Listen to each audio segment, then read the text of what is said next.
Omunnyo gusobola okuyamba mu bintu bingi nga kw'otadde n'okumanya ani akutambulirako, ani oyo akuloga, ani ayagala okkunyiya ensi, ayagala okugikukyaya, ng'obeerawo ebintu nga bikugootaanyeeko nga weebuuza kiki ekigenda mu maaso mu bulamu bwange, ogenda kukozesa munnyo.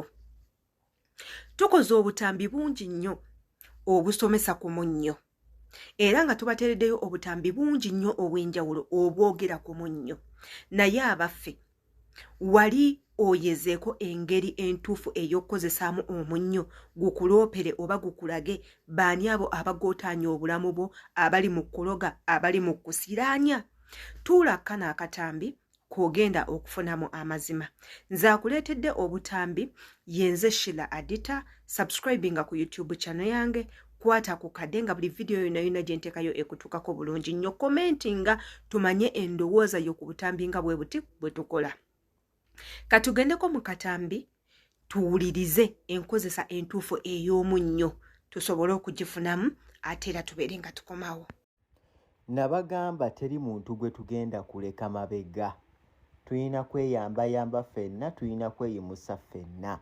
Eddagala jjo tugenda kulibaleetera.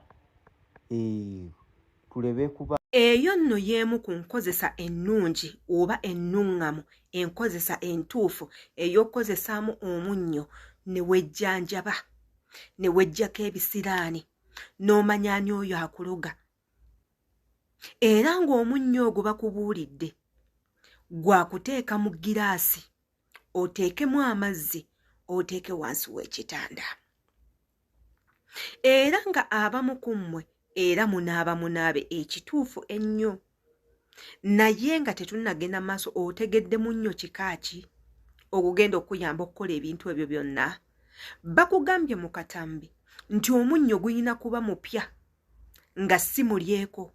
Bwe tugamba si mulyeko tutegeeza ki? Nga togufumbisangako, nga toyina by'ogukozesa birala wabula nga guwagugula lwa mugaso gumu: kunaaba, kweyambulula, kutta masitaani, kwejjako byekoola, kwejjako malogo, kwejjako biiso, kwejjako olutwe, kwejjako mudibo, kwejjako biiso bibi. Teekako n'okubula kw'abo abali mu kukola ki? Mu kukuloga.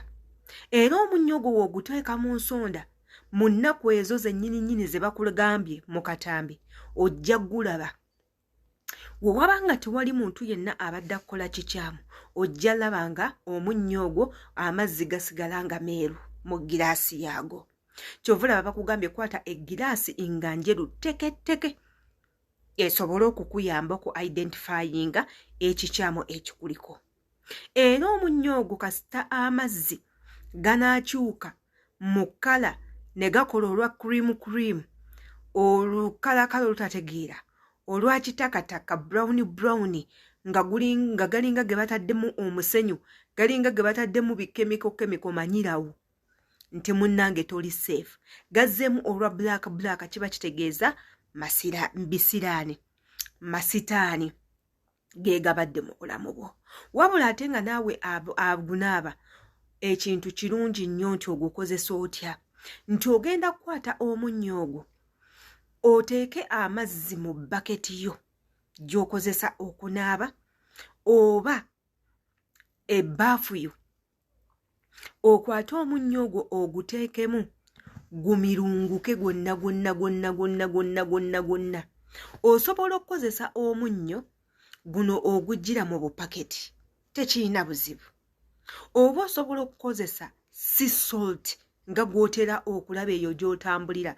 Sea salt ali buli wamu, ne mu butawale bwaffe mu bwino gy'ali, e Bulaaya gy'ali. Woba omwetaaga osobola okulukya okumufuna. Okozese sea salt okulaba nga weeyambulula. Kwata sea salt wo oba omunnyo gwo table salt, teeka mu mazzi, guleke gumulunguke for something like 30 minutes. Bw'omaliriza, naaba wejjeko ebyovu, weemunyunguze n'amazzi agatukula.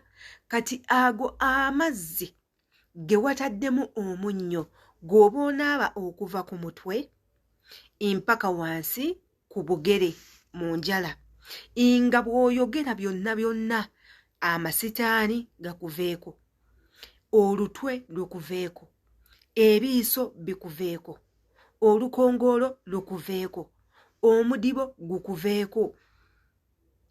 Buli kimu okyogere kisobole okuba nga kikuvaako. Jjukira guno munnyo guyina amaanyi gaagwo.